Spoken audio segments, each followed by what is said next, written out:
Hi, this is Adam with Small Town Machine Shop, and we're back to work on the vintage Craftsman drill press. So I have the riser chucked up in the lathe. I'm going to run it at very low speeds.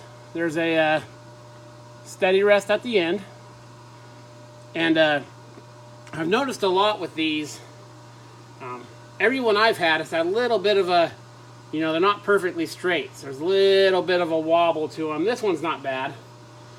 So this is how I typically do these. I've sprayed some solvent on there, and I'll just use some, emery paper to take off this very light cover. We'll use very light pressure. A few things about doing this on the lathe. I've coated my ways in a heavy coat of oil. That way stuff will stick to them, be really easy to wipe it off. I've disengaged the lead screw and the drive screw for the carriage, so there's nothing spinning over here. The only thing spinning is up here. Of course, no sleeves or nothing like that. And when you go to use this stuff on the lathe, you want to keep, or how I do it, just the lightest finger pressure. That way if anything catches, it pulls it out of your hand. Don't do something like that, trying to get, kill it.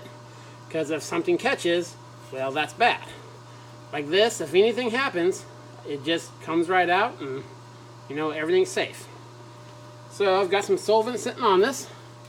I don't know how the sound's going to be because I have the camera, my phone, up on the gearbox to the lathe. I don't know how much vibration is going to transfer through. But we'll get this started. So here we go.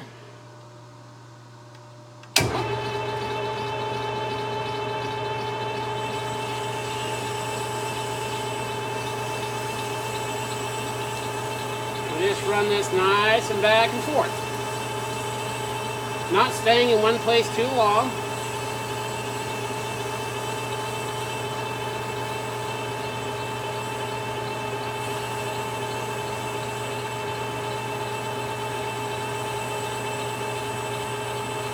You need to get to a clean piece of paper, you just adjust your arms in or out.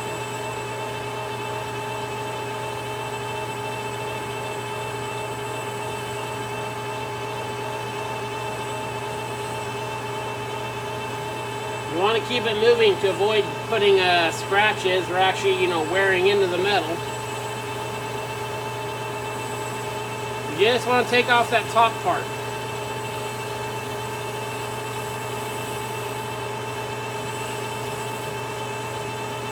It'll take a little bit. There might be faster ways to do this, but this is the way I've always done it. And I like the results I get.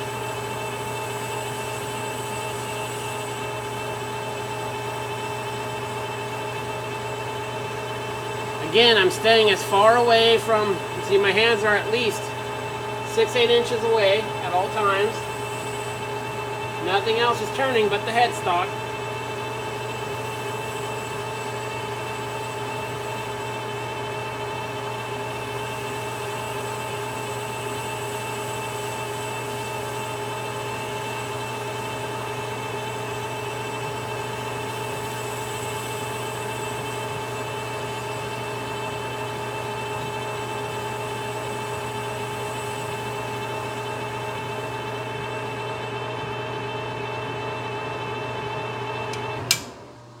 I'll go get some rags and clean that up and see where we're sitting, and I will bring you back.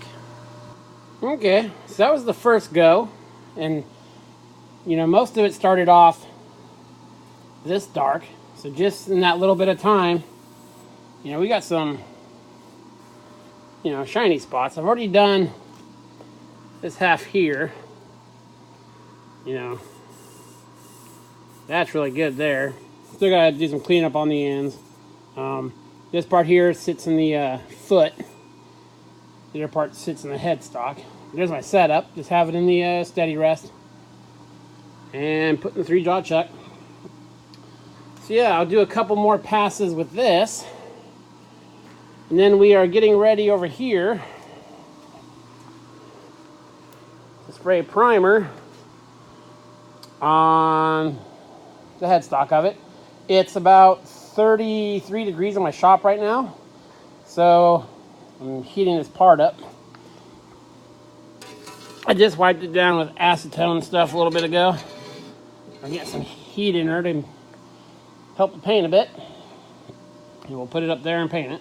So this is getting painted next. So then over here,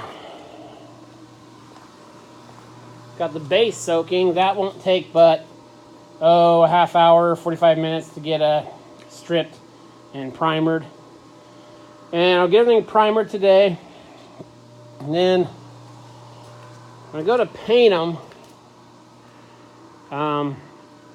they're just going to get painted that typical, light gray equipment paint that you see a lot of old machines painted. This drill press is going to stay in my shop. If I was going to flip this, I would paint it the brightest red, the brightest, most reflective red color I could think of. And maybe even on the top there, do like a really bright, clean white color.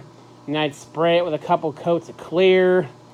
And these old things people like to buy and put in their, their immaculate shop with their immaculate floors. And it's almost, they buy it as like a showcase piece.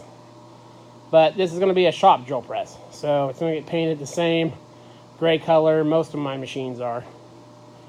I'm all for painting things original colors, but this is the color it's going to be.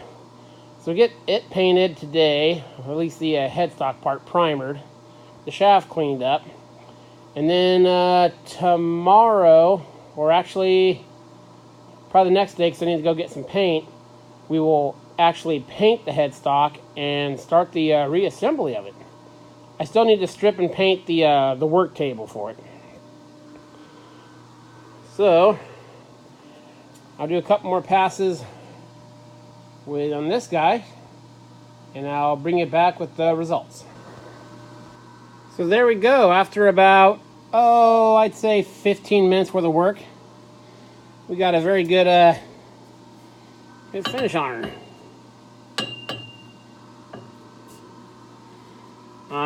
There's a few dings and stuff. I'm not gonna get that out of there.